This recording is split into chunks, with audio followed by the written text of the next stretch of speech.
Khattab ini sebenarnya adalah salah satu dari suku Adi. Adi ini suku dari Quraisy dan bertemu dengan Nabi SAW di kakek kelima atau keenamnya. Di zaman jahiliyah, Umar ini sangat dekat dengan Umar yang lain. Ada dua orang Umar dulu di zaman jahiliyah yang terkenal sekali, pemimpin Mekah. Itu adalah Umar bin Khattab dan Umar bin Amr bin Hisham, atau dikenal dengan Abu Jahal. Dua orang ini terkenal dengan Umarain ya, di Mekah. Dua Umar yang terkenal sekali.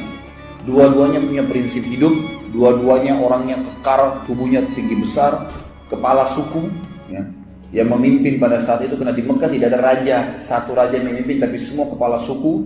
Mereka bersatu di Darun Nadwa, kemudian mereka ya sama-sama mengambil keputusan untuk Mekah. Dan Umar sama Umar bin Amr atau Abu Jahal dengan Umar bin Khattab ini dua-duanya adalah orang yang sangat berpengaruh. Makanya kita akan jelaskan nanti, Umar bin Khattab ini punya kisah masuk Islam itu karena doa Nabi SAW. Nanti akan saya jelaskan sebentar.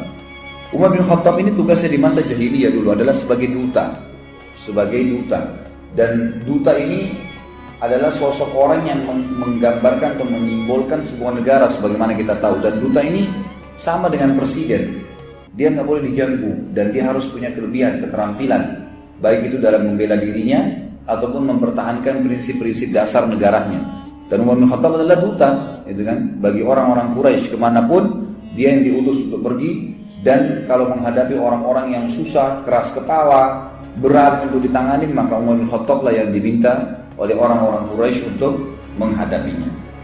Di masa jahiliyah dia sangat buruk kehidupannya. Maksudnya buruk dalam pandangan Islam tanda kutip ya.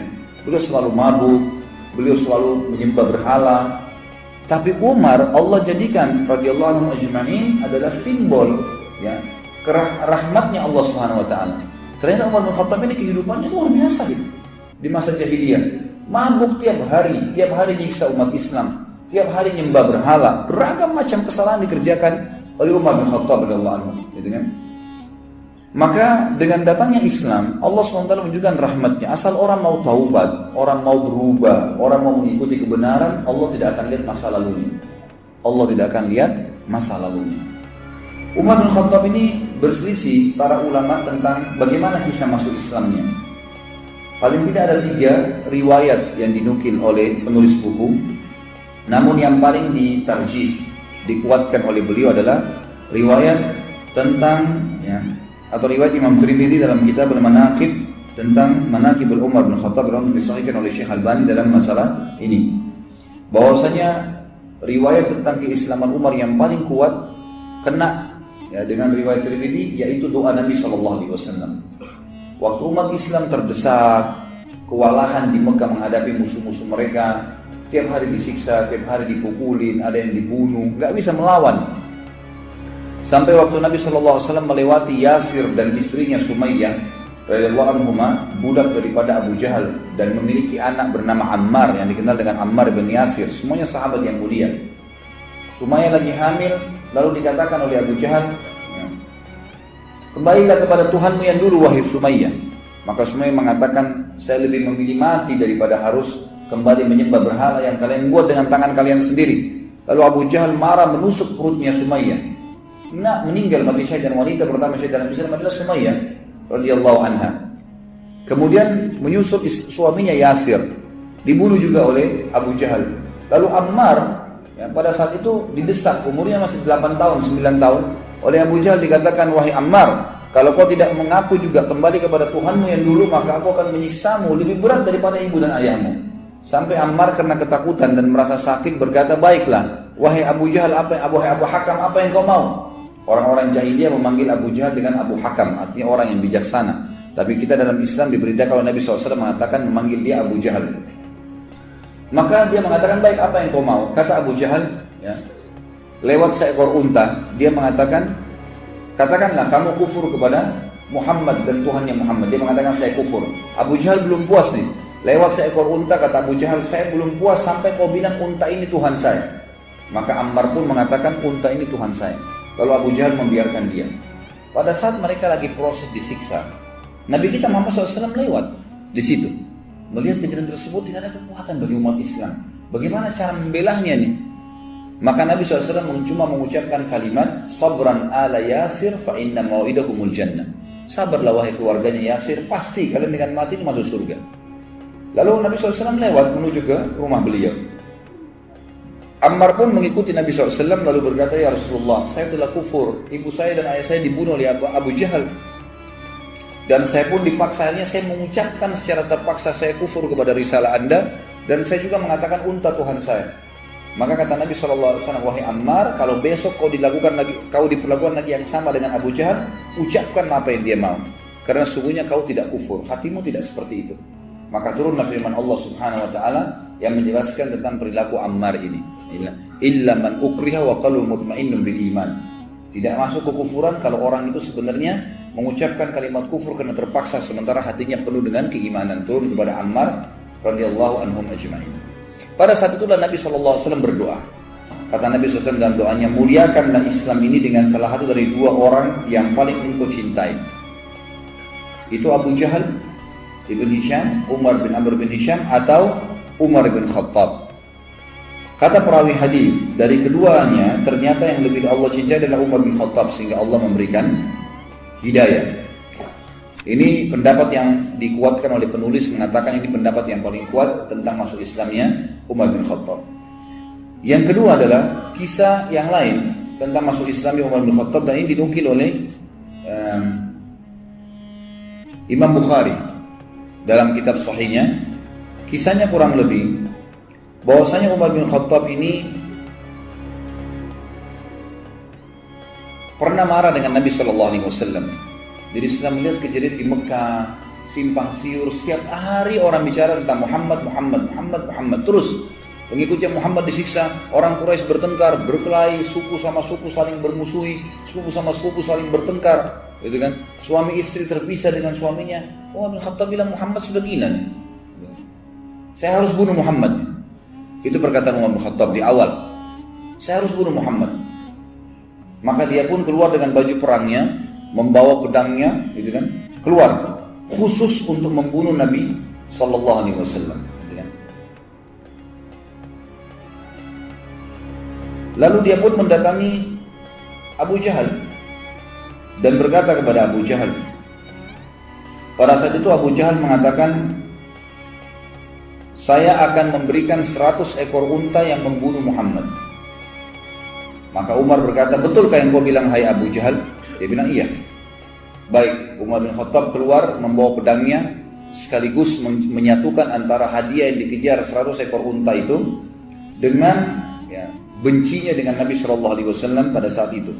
Dan ini sebagaimana saya sebutkan tadi, di sini ditulis diriwayatkan oleh Imam Bukhari dalam kitab Manaqibul Ansar bab Islam Umar bin Khattab. Dikatakan maka Umar bin Khattab pun jalan kemudian menuju ingin mencari Nabi SAW. Waktu itu dia tidak tahu Nabi SAW itu di mana. Ketemulah dia dengan seseorang yang bernama Nu'aim bin Abdillah. Nu'aim bin Abdillah ini seorang sahabat sudah masuk Islam dari keluarganya Umar. Lalu dia bertanya, wahai Umar, mau kemana kamu? Kata Umar, saya ingin membunuh Muhammad yang telah mengacaukan seluruh Quraisy ini. Kata Nu'aim waktu itu, dia khawatir Umar bin Khattab ini terkenal orangnya, kalau sudah ngambil prinsip mau membunuh, dia tidak akan pulang sampai dia membunuh atau dia yang dibunuh. Itu prinsip dasarnya. Selalu begitu di masa jahiliyah. Dan dia terkenal hampir sama kekuatan fisiknya sama Hamzah radhiyallahu anhu. Ajma'in. Hamzah ini terkenal dulu kalau berburu di Mekah, itu berburu singa, harimau, dibunuh, berburu ya. Lalu kemudian dia pikul harimau atau singa sendiri di pundaknya. Karena kuatnya Hamzah radhiyallahu anhu. Dan Umar bin Khattab juga sama. Terkenal dua orang ini kalau berburu, berburunya bukan rusa, bukan kelinci, bukan kambing liar, unta, enggak. Dia berburu singa, harimau, dibunuh sendiri, kemudian dipikul di pundaknya, masuk ke Mekah, dikulitin, dimakan sama dia. Jadi memang orang-orang yang sangat kuat secara fisik. Umar bin Khattab ini karena tegasnya, maka Nu'aim bin Abdillah ini takut radhiyallahu anhu, jangan sampai dia betul-betul datang membunuh Nabi SAW. Bagaimana caranya? Maka dia pun akhirnya terlintas, dia bilang, tidak ada di benak saya waktu itu kecuali saya ingin mengalihkan Umar agar tidak menuju ke rumah Nabi SAW. Waktu itu Nabi sedang berada di Darul Arqam, rumah salah seorang sahabat yang terkenal dijadikan sebagai basis dakwah Nabi Shallallahu Alaihi Wasallam.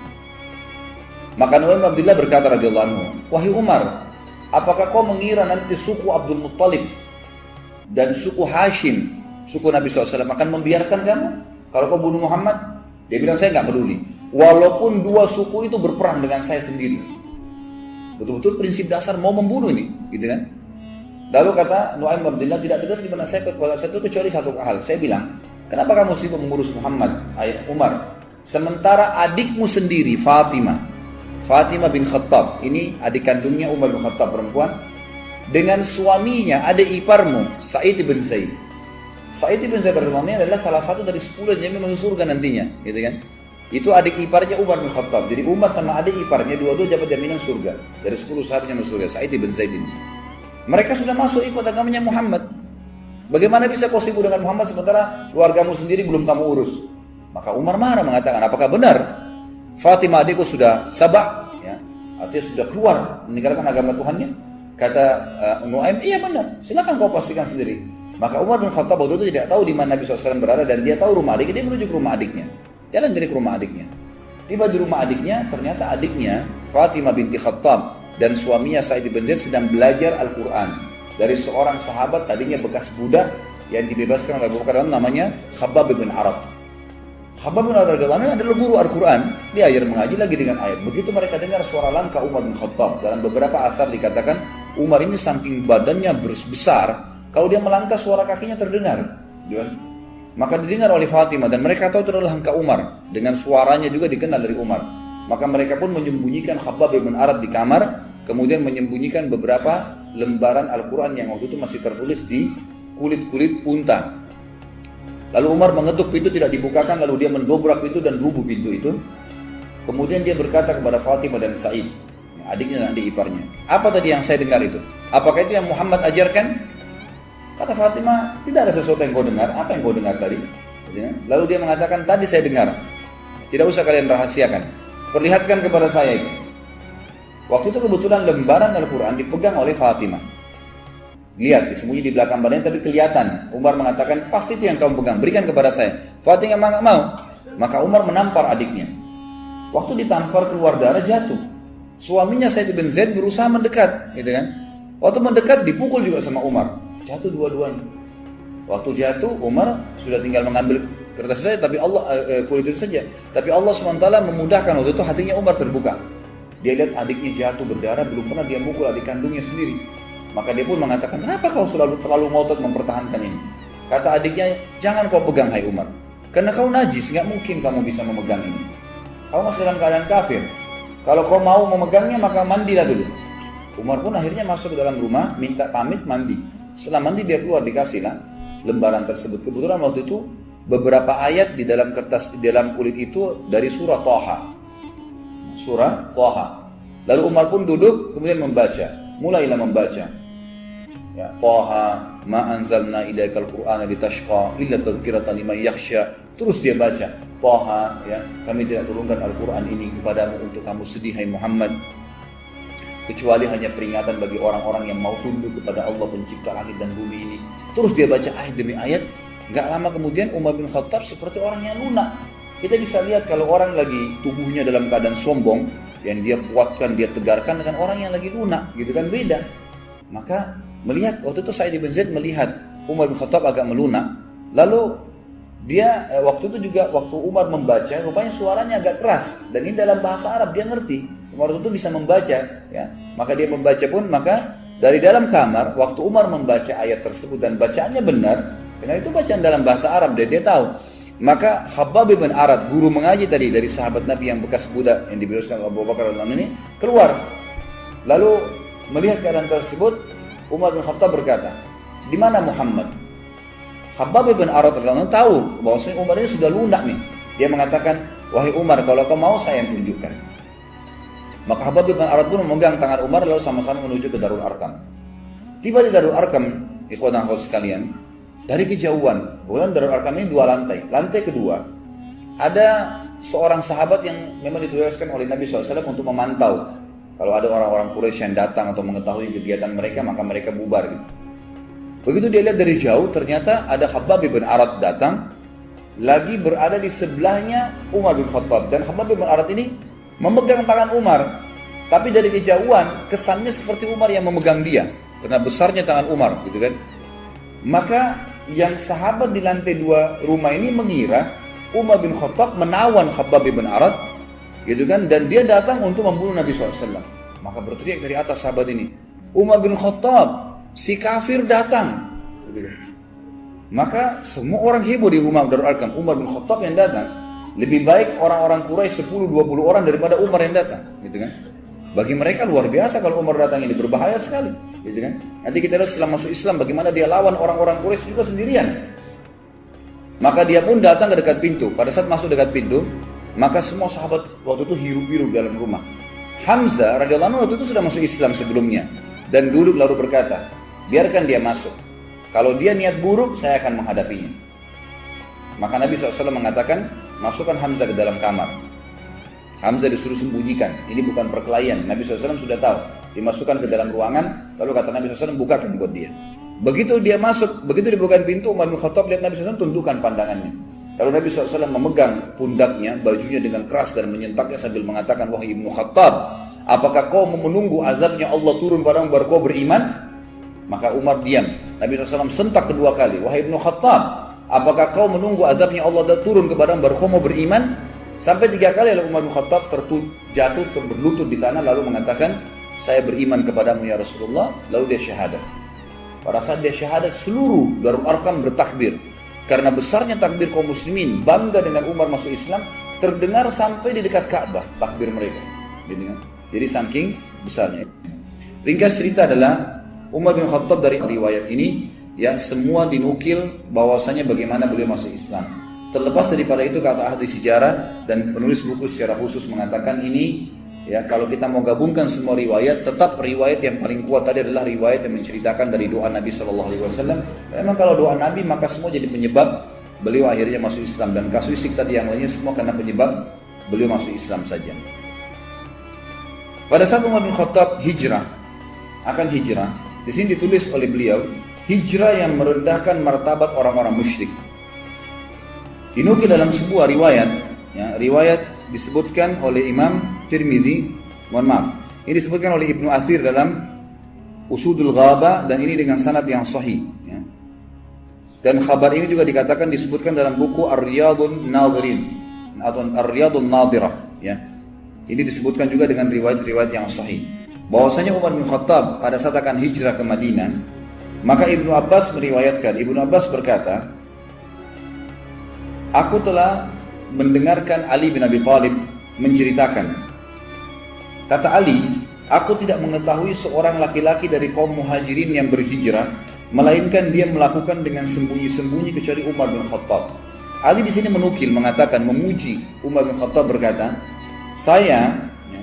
aku tidak mengetahui seorang laki-laki dari muhajirin yang berhijrah ke Madinah, melainkan dia melakukan dengan sembunyi-sembunyi kecuali Umar bin Khattab. Ketika hendak berhijrah, dia mengambil pedangnya, menyiapkan busurnya, menenteng beberapa anak panah di tangannya, dan memegang tombak pendeknya. Jadi orang siap perang, gitu kan? Pedangnya ada, busurnya, anak panahnya, dan tombak kecil di tangan kirinya. Lalu dia menuju ke Ka'bah. Sementara para petinggi Quraisy sedang berada di halamannya. Dia tawaf di Ka'bah 7 putaran dengan tenang, lalu mendatangi makam Ibrahim dan sholat 2 rakaat. Kemudian dia berdiri di hadapan mereka satu persatu dengan berkata, jadi setelah tawaf menghadap ke orang-orang Quraisy, ini yang banyak puluhan jumlahnya, dia menghadap lalu dia berkata, wajah-wajah buruk Allah tidak menghinakan kecuali hidung-hidung ini. Ini bahasa Arab biasanya mengatakan, sungguh kalian orang yang paling buruk di muka bumi. Dia bahasanya begitu. Siapa yang ingin ibunya meratap karena anaknya mati, atau anaknya menjadi yatim karena kehilangan ayah, dan menjadikan istrinya sebagai janda, hendaklah dia menemui aku di balik lembah ini karena aku mau hijrah sekarang. Jadi dia tantang. Jadi bahasanya bukan bilang saya mau hijrah, siapa yang mau lawan saya silakan, enggak. Dia berikan kalimat-kalimat yang menantang sekalian. Jadi pasti mati nih. Kamu mati atau saya mati. Itu bahasanya gitu kan. Siapa yang mau anaknya jadi yatim, orang tuanya kehilangan anak, istrinya jadi janda, temuin saya di belakang lembah ini. Saya mau hijrah ke Madinah. Kata Ali radhiyallahu anhu, tidak seorang pun yang mengikutinya kecuali orang-orang yang lemah yang telah diberi pelajaran dan bimbingan olehnya. Lalu dia berangkat kepada apa yang dia inginkan. Ini sebagaimana tadi disebutkan, sudah saya sebutkan riwayatnya. Jadi Umar bin Khattab ini satu-satunya orang yang hijrah dengan kemuliaan. Orang Quraisy nggak ada yang berani sama sekali yang menahan Umar bin Khattab pada saat itu, sementara yang lainnya semuanya sembunyi-sembunyi.